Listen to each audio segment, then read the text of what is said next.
Miarabantsika rehetra amin'ny anaran'i Jesosy ilay tompon'izao rehetra izao. Ampahirezo ny tenanao, aza vela ny devoly, angalatra ny fiadananao. Izay indray ry havana no lohatenin'ity vidéo manaraka ity. Isika kristianina dia manana an Jesosy Kristy. Ary rehefa manana an Jesosy Kristy isika dia efa niteny izy hoe ny fiadanako no omeko anareo. Tena manana fiadanana isika dia ny fiadanan'i Jesosy Kristy. Ary io fiadanana io no angalariny devoly ao anatsika ao, ka mahatonga azy mampiditra ireny karazana tahotra, fanahina, fahakiviana lalina ireny, asolo ilay fiadanana dia angalariny ny fiadanantsika. Indray mandeha dia nisy olona nijova volombelona tamiko. Tany ampiasana izy misy olona tena tsy tia hamaizina mihitsy. Ary tena anaovany vava, tena vava tsy zaka mihitsy aho izy. Dia tena matahotra mihitsy na dia andeha hiasa ary. Dia indray mandeha izy nisy zavatra nitranga tao ampiasana, zavatra tsy nataoko akory fa izy tsisy fanadihadiana, tsisy inona tonga dia tabatabainy be aho izy. Ary tena tsy navita namaly azy izy nateny raim-bava ary izy koa tonga dia lehilahy matanjaka be violon be izy no miteny dia tonga dia ny ranomasoko izy no mipotrapotraka. Izay sisa ny zavatra azoko natao. Dia rehefa nandeha nody aho izy tamin'ny tontolo andro tena tsapako navesatra be, tsy normal mihitsy aho nefa za mitondra tomobile. Dia ny zavatra nataoko izy dia izao, somary nigareko kely tamin'ny sisin-dalana aloha ilay tomobile dia najanoko mihitsy. Toy izao hoe fa maninona moa ano tsy salama, tsy manana fiadanana, tsy manana fitsarana tahaka an'izao. Amin'ny anaran'i Jesosy Kristy tsy mahazo maka ny fiadanako ianareo Satana. Dia tamin'izay fotoan'izay izy dia nahakaka anahy, tonga dia nivavaka dia nahita fitsarana be mihitsy. Tonga dia kalma be aho izy nanohy ny diako nandeha nody rehefa avy eo. Angalariny devoly ny fiadanantsika. Angalariny ary asiany karazan-javatra mahakivy be dia be mitambesatra ao anatin'ny adohantsika ao. Amin'ny teny io dia hitarika anao hoe ampahirezo ny tenanao.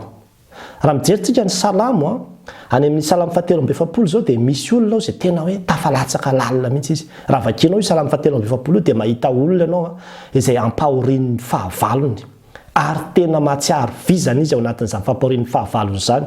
Ary raha ny toko 2:7 izay mety mitohy amin'ny toko 7:7 io dia tena manao azy mihitsy ilay fahavalony hoe aiza izay Andriamanitra ao. Aiza izay Andriamanitra ao. Manakora, mamitaka, mampijaly, izany ny ambarany fa mahazo azy. Ary tena miantso vonjy amin'Andriamanitra mihitsy izy, mitalao rariny amin'Andriamanitra eo anatrehan'izany toe-javatra izay lalovany izany. Eo amin'ny 5:5 dia izy manao hoe nahoana no mitanondrika ianao ry fanahiko, nahoana no mitoloka atao anatiko ianao, manaty anahy an'Andriamanitra fa mbola hidera azy ihany aho. Izy no famonjena ny tavako sady Andriamanitro. Mba fantatrao ve ny dikan'izany teny hoe nahoana no mitanondrika ianao ry fanahiko, nahoana no mitoloka atao anatiko ianao. Izany hoe ohatran'ny olona mametra-panontaniana amin'ny tenany izy. Tonitsika ary amin'ny tenany hoe maninona koa raha ny kivy ohatran'izao, maninona koa raha no mitanondrika ohatr'izao, fa maninona koa raha ny reraka tahaka an'izao. Ohatran'izay izany ny zavatra teneniny amin'ny fomba azahoantsika azy. Dia izy hoe manantena an'Andriamanitra rangahy, manana an'Andriamanitra rangahy, izy rangahy ny mpamonjy izy rangahy ny mpanavitra manana an'Andriamanitra mahery rangahy fa tsy tokony tanondrika ohatran'izao Ary izay mihitsy no tiako hiambara aminao androany hoe ampahirezo ny tenanao. Ampahirezo ny tenanao. Hoe inona moa no tokony tanondrehako anatin'ity toe-javatra ity fa maninona moa izany no mitalo sy mitalondrika eto zavatra olona manana an'Andriamanitra any manana an Jesosy Kristy any maninona no manjoretra ohatran'izao. Andriamanitra any Andriamanitra tsy miovy, Andriamanitra any Andriamanitra mahery. Ary alaivo daholo ireny karazana toko sy andininy izay nitsipitsipihanao tanatin'ny Baiboly ireny. Tahaka ny hoe aza matahotra fa momba anao aza manahy, izao ny Jehovandriamanitra ny nofo rehetra, izao zanako ianao, asantanako ianao, adidiko ianao sy ny toy izany. Avereny daholo ireny tenin'Andriamanitra ireny. Ampahirezo ny tenanao. Ampahirezo ny tenanao dia aza manaiky hoe ho angalariny devoly izany ny fiadananao. Fa tena any amin'ilay fitsarana sy fiadananao mihitsy. Izany natongavan'i Jesosy makanisa ty amiko. Izay miasa fatra sy mahavezatra izao no amenareo fitsarana hozy izy. Fitsarana ny tiany omena antsika.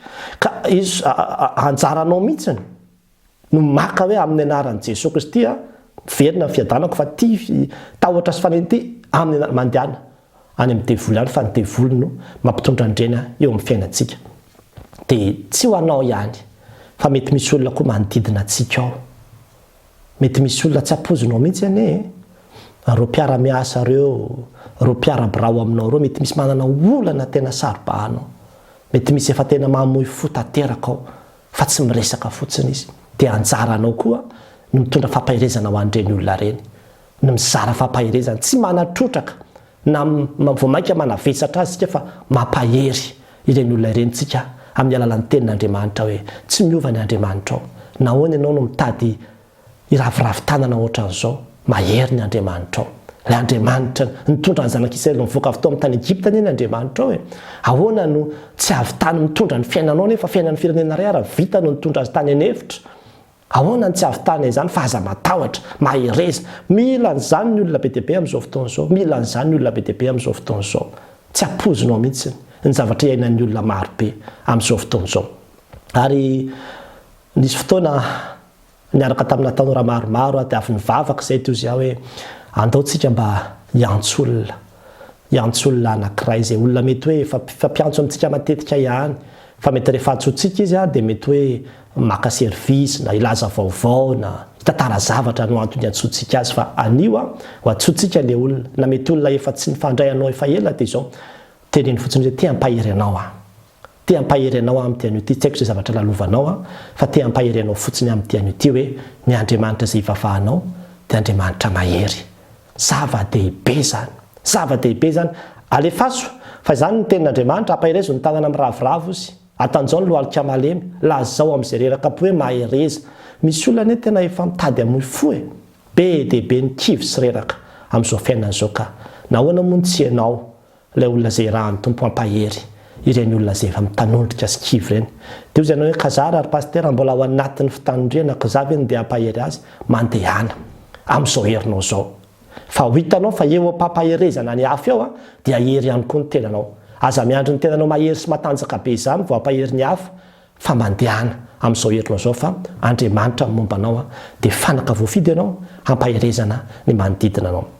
Izay ny afatra izay omenantsika androany, aza vela angalariny devoly izany mihitsy ny fiadananao fa manana anjara fiadana ianao na dia eo arany toe-javatra sarotra izay lalovanao io satria manana an Jesosy Kristy ianao. Dia fataro izany sokafy ny masonao fa dia daviny Satana fikiriny any ampelantanana ny fitsarana sy ny fiadananao. Alaivo amin'ny anaran'i Jesosy Kristy dia ilay tahotra sy anina reny averina any aminy ihany, averina any aminy ihany. Dia ho hitanao fa afaka ny androso ianao, afaka ny aina tsara ianao ny indrindra toe-javatra izay lalovantsika. Dia mahereza ny tompo any ombanao, ampahery ianao manokana izy raha tojo olana ianao amin'izao anio izao. Ho azy ny voninahitra. Amen.